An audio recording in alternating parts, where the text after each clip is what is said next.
the Cold War heats up. In this lesson, you will describe Cold War developments in Europe and efforts to keep the peace.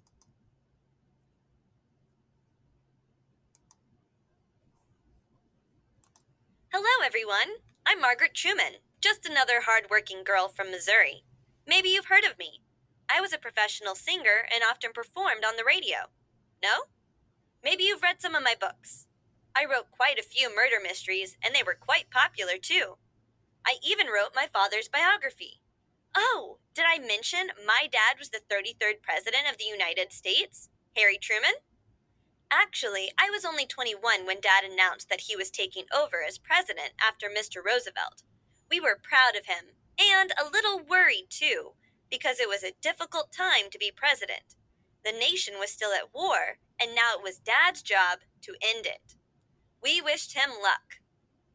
Life in the White House was pretty overwhelming for us. With all the chaos surrounding World War II, there was a lot of pressure and added responsibility on my dad's shoulders. I remember he was so busy that I barely saw him. He was working around the clock. Then came the atomic bomb and the Cold War. I remember how conflicted my father felt about using the atomic bomb. Nevertheless, he was a strong willed person, and I really think he did everything he could to try and save lives. The Cold War was a struggle between democracies and communist controlled countries. Scary times. Just a few years after Hiroshima and Nagasaki, we found out that the Soviets had developed atomic bombs of their own. Regardless, my dad had good advisors working with him. He faced the threat head on and kept the situation from developing into a full scale war.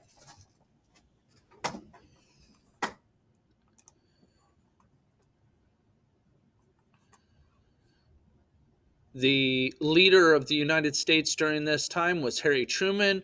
The leader of Britain was, I believe, Prime Minister Winston Churchill. And the leader of the Soviet Union was Joseph Stalin. Timeline. Key events leading to the Cold War. Click each event on the timeline to learn more about the early years of the Cold War period. Use the controls on the left to expand and contract the timeline or to return to the beginning.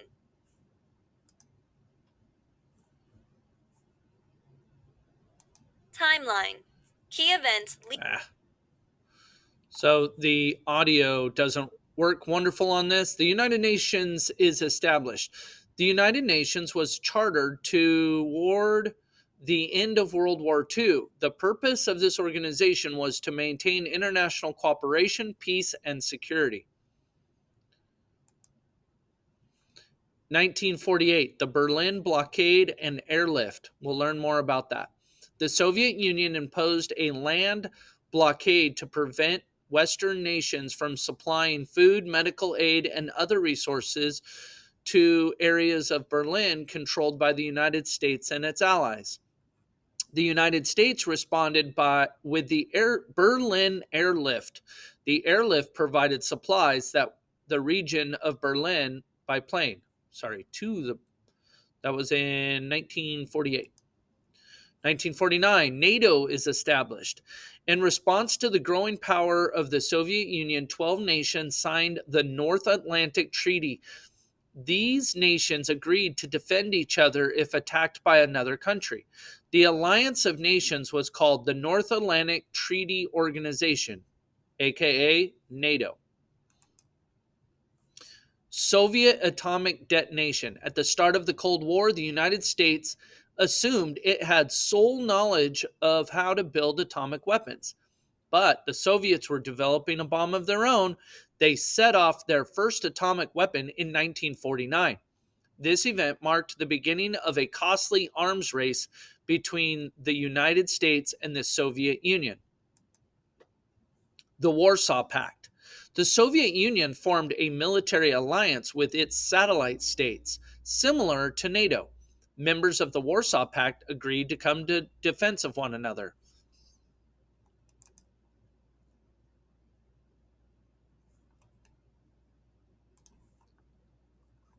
The United Nations. The United Nations. After World War I, the United Nations and other nations established the League of Nations. This international organization was meant to prevent another world war from breaking out. However, it was unable to prevent World War II. As a result, world leaders realized the need for a more powerful organization to maintain world peace and security. They established the United Nations, or UN, at the end of World War II. The charter creating the United Nations was signed in San Francisco, California, in June of 1945. It lays out the rules and structure of the organization. The United Nations has successfully negotiated peace on several occasions, but perhaps its greatest victory was to prevent the Cold War from escalating into a full-scale nuclear war. Purpose. The purpose of the United Nations goes beyond maintaining world peace. According to Chapter 1 of the United Nations Charter, the organization's purposes include the following: maintaining global peace and security, taking collective action to prevent acts of aggression and removing threats to peace, settling international disputes, developing friendly relations among nations, fostering respect for human rights, regardless of gender, race, language, or religion, achieving international cooperation in solving economic, social, cultural, and humanitarian problems around the world.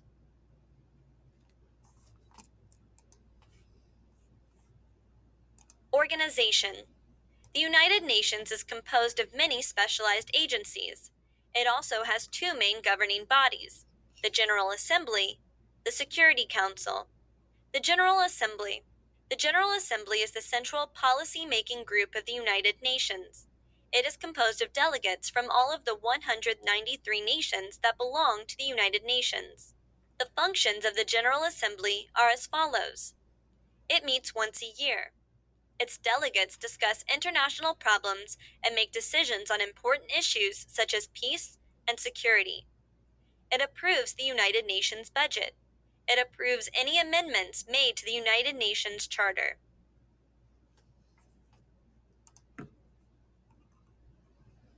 The Security Council. The Security Council is responsible for maintaining peace and security, as dictated by the United Nations Charter. The Security Council has the power to organize peacekeeping missions, authorize military actions, and impose sanctions on other nations. The characteristics of its membership are as follows. It is made up of 15 nations. Permanent member nations include the United States, Britain, France, Russia, the former Soviet Union, and China. Non-permanent member nations are elected by the General Assembly to serve terms lasting 2 years. Any one of the permanent member nations can reject a decision made by the Security Council.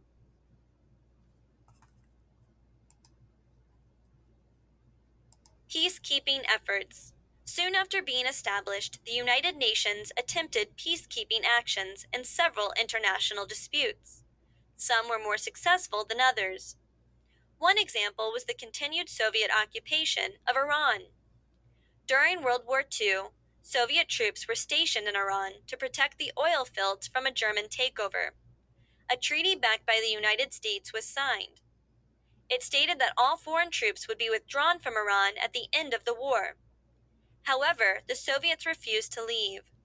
A formal complaint was then sent to the UN Security Council. The Security Council stepped in to encourage an agreement between Iran and the Soviets. Soviet troops then withdrew from Iran. Another case of successful UN peacekeeping occurred in 1946 during the Greek Civil War. At the time, guerrilla forces led by the Greek Communist Party were trying to take over the country. The Greek government accused the neighboring communist nations of aiding the guerrillas. The United Nations conducted an investigation, and the charges were confirmed. Subsequently, the communist nations withdrew their support, which led to the defeat of the guerrilla forces. The United Nations also made attempts to settle the Israeli-Palestinian conflict. After being persecuted in Nazi Germany during World War II, Jews migrated to Palestine. Both Palestinians and Jews claimed the area, which led to hostilities on both sides. The General Assembly intervened in 1947. After studying the issue closely, the UN Assembly called for the division of Palestine into Arab, Palestinian, and Jewish states. Thus, a new nation, Israel, was created. The Palestinian state has not yet been created.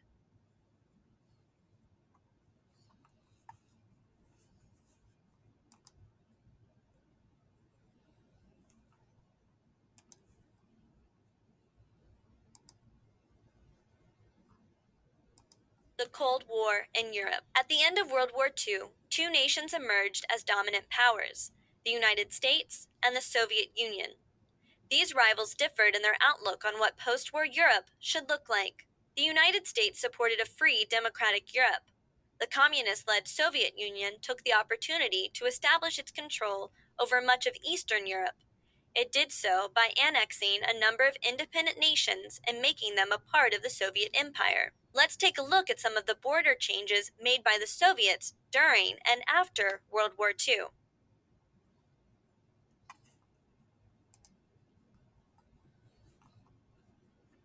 Click on each hotspot on the map to learn how the Soviets altered the map of Eastern Europe after World War II. Eastern Finland. The Soviet Union annexed part of Eastern Finland. Remember, annexed means taken or added to the greater whole, usually by force.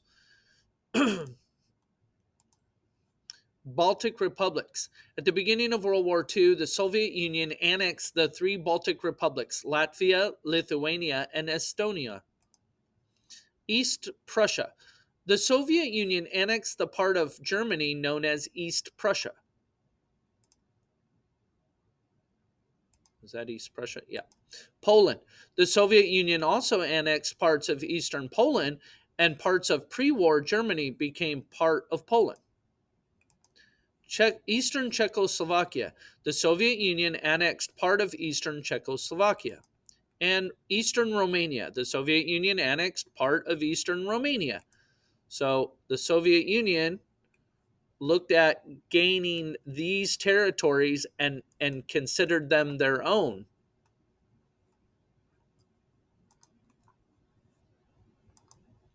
Soviet satellite states.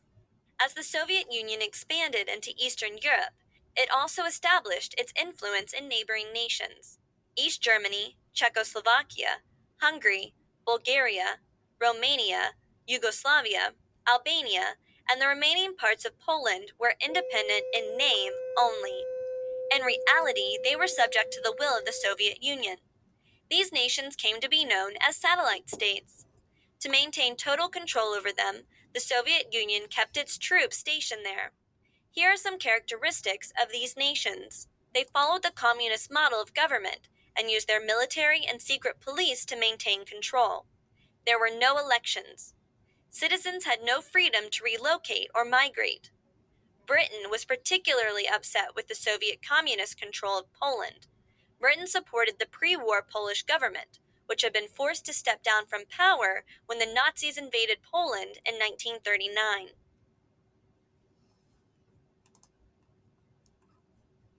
The satellite states, together with the Soviet Union, formed the Communist bloc. As a result, the Soviets were able to establish complete control over Eastern Europe. The British Prime Minister, Winston Churchill, feared the growing influence of the Soviet Union. He was concerned that its increasing size and strength threatened the security of Britain and its European allies. If the Soviet Union grew too powerful, it might try to take over Western Europe as well. Like Churchill, very few Western leaders trusted the Soviet leader, Joseph Stalin.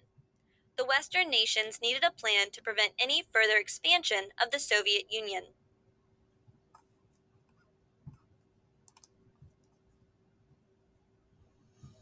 The Soviet Union set up states that were independent in name only. These were called satellite states.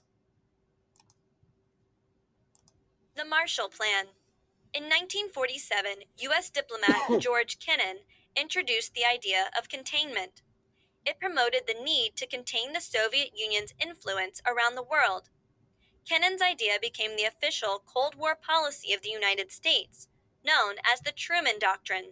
As part of this doctrine, President Truman wanted to try offering economic aid and support to several Western nations in Europe. These nations were struggling under the cost and destruction of World War II. Truman believed that they would be less likely to fall under Soviet influence if the United States helped them fully recover from the war. Truman tested this idea in Greece during the Greek Civil War. Had it not been for the economic aid sent by the United States, it's likely that Greece would have become a communist ally of the Soviet Union. The success of the Truman Doctrine led to the introduction of the Marshall Plan later in 1947. The plan was initiated by Secretary of State George Marshall. Marshall proposed that the United States extend economic aid to all European nations that suffered during World War II. As part of the plan, the United States offered more than $12 billion in financial aid and resources to all European nations, including those in the Communist bloc. However, Stalin refused this aid and prevented the satellite states from accepting it as well. The Marshall Plan proved to be a great economic success in the countries that accepted it. The financial aid increased productivity and helped with the economic recovery of Europe. The improving economies ensured political stability in Western Europe. With stable governments, the risk of Western European nations joining the Communist bloc was reduced. In this way, the plan succeeded in containing the growing influence of the Soviets in Europe. In addition, the Marshall Plan created an open and thriving system of trade among the nations of Western Europe.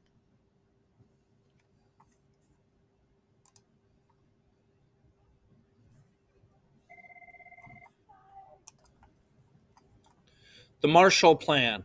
Aid to countries damaged in World War II. It resulted in increased trade between the nations. It was named after a U.S. Secretary of State, and it was offered to all European nations.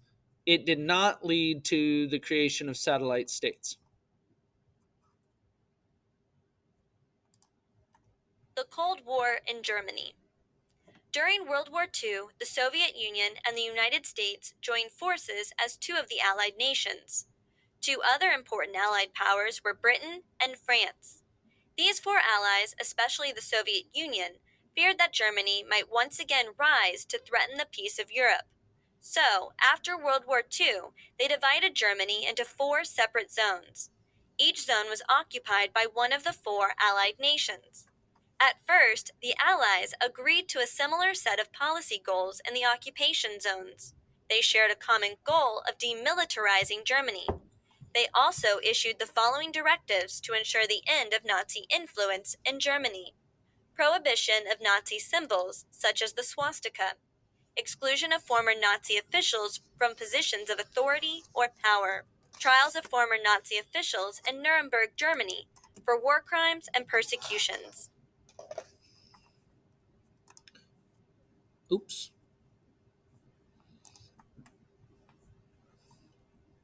But the Soviet Union and Western allies differed on how to set up Germany's government and economy. The result was a Germany divided into two parts: West Germany and East Germany. The Western allies occupied West Germany and re-established democracy there. They also encouraged economic growth by industrializing the region through the Marshall Plan. The Western allies believed that demilitarizing Germany was reasonable and supported that process. But they also believed it was important to make the state politically and economically stable to create lasting peace. The Soviets had a different vision for East Germany. They established a Soviet-style communist government that used military force to maintain control. They also crippled the East German economy by moving its industries to the Soviet Union. Thus, East Germany remained underdeveloped, while West Germany grew prosperous. The economic success of West Germany prevented it from succumbing to Berlin blockade. At the end of the war, the Allies also divided the German capital of Berlin into four occupation zones. But Berlin was located in East Germany, so the Soviet Union agreed to grant the Western Allies air and land access to Western occupation zones in Berlin. However, in 1948, The Soviet Union formed a blockade on all road, railway, and waterway routes into West Berlin. This move was an attempt to drive Western allies out of West Berlin. The blockade prevented the Western allies from supplying food, medicine, and other supplies to West Berlin.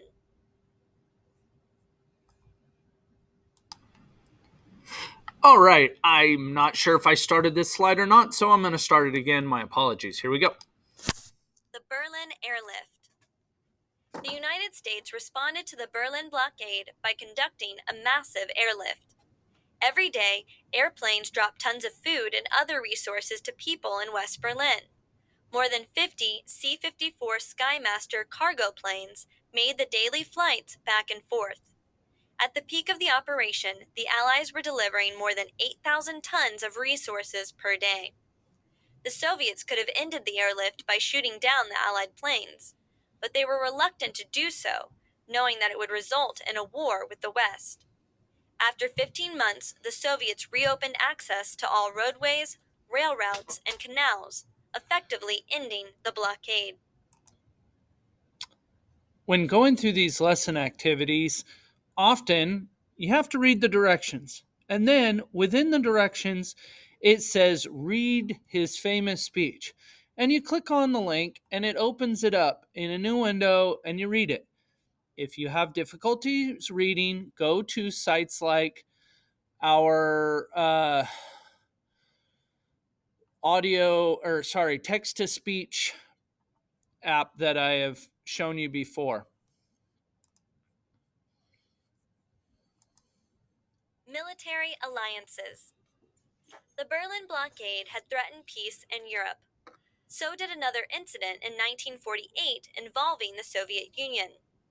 In February of that year, communists carried out a coup in Prague, the capital of Czechoslovakia.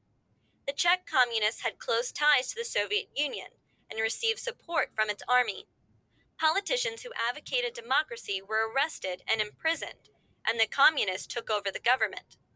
At the time, it was the only government in Eastern Europe that had remained independent from the Soviet Union. Now all of Eastern Europe was under the control of the Soviet Union.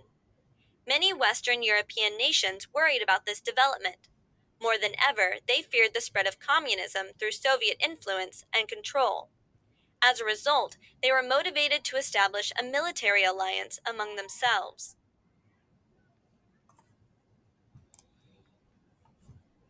NATO. On April 4, 1949, 12 countries came together to sign the North Atlantic Treaty in Washington, D.C. They were the United States, Britain, France, Belgium, the Netherlands, Denmark, Iceland, Norway, Portugal, Italy, Luxembourg, and Canada. The treaty was primarily a security pact. It stated that an attack against one member nation would be considered an attack against them all. The member nations promised to come to the aid of any other member with armed forces if and whenever necessary. In effect, the treaty created a military alliance between the member nations. This alliance was called the North Atlantic Treaty Organization, NATO. In 1950, the countries authorized the formation of a NATO army. The Warsaw Pact. In 1955, the members of NATO added West Germany to their alliance. This development led to the remilitarization of West Germany under the provisions of the North Atlantic Treaty. The Soviet Union used this change as a reason to form its own military alliance. On May 14, 1955, it signed the Warsaw Pact with Albania, Bulgaria, Czechoslovakia, the German Democratic Republic, East Germany, Hungary, Poland, and Romania. Like NATO, the Warsaw Pact aimed to create an alliance of nations that would defend one another from external attack. The pact helped to establish a unified communist military command under Soviet leadership. However, a clause in the pact also allowed the Soviet Union to maintain tighter control over Central and Eastern European states. So, the pact was less of a defensive alliance and more of a way for the Soviet Union to control its satellite states. The Cold War intensifies. 4 months after the signing of the North Atlantic Treaty, the Soviet Union detonated an atomic bomb. Until then, the United States was the only country believed to be capable of producing a nuclear weapon. With the Soviet detonation, a race for nuclear superiority began between the two countries. The United States and Soviet Union now possessed nuclear weapons and powerful alliances.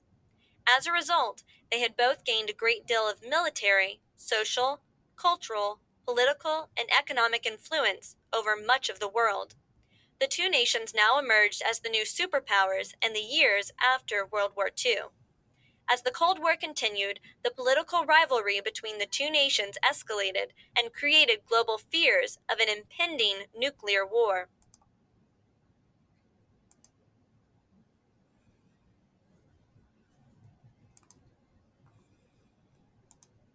Hello again, Mary Truman here, still remembering the tense years of my father's presidency.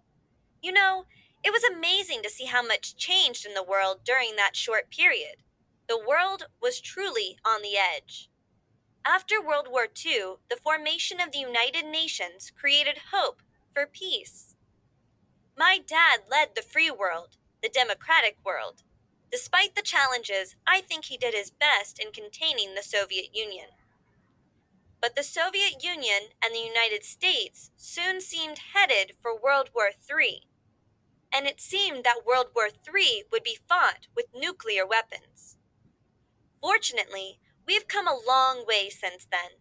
The Soviet Union fell in 1991, and the Cold War eventually ended without any major conflicts.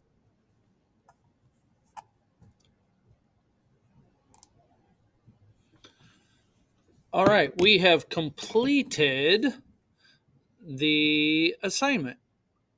So we've completed the tutorial. Now we need to double check that we've completed the guided notes. There are 7 pages to this guided notes. I'm sorry, but that's what there is.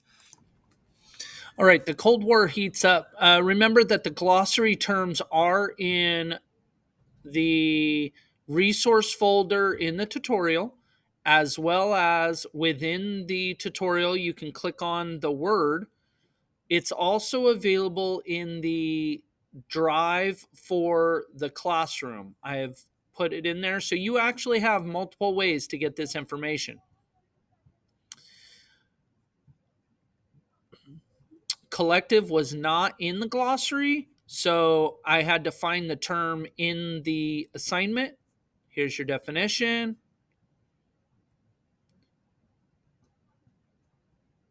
Make sure you know the word annex. It's mentioned a lot. When there's 2 columns, it makes it difficult to find the correct answers as you're going through, so be careful of that.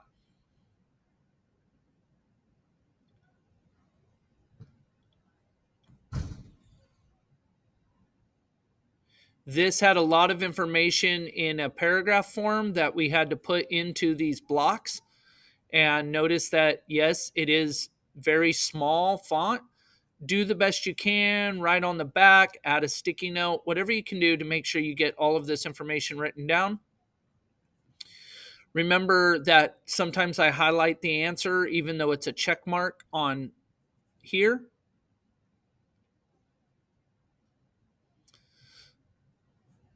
This part was a little bit confusing because it talks about it on one page and then you fill it out on another. Do the best you can.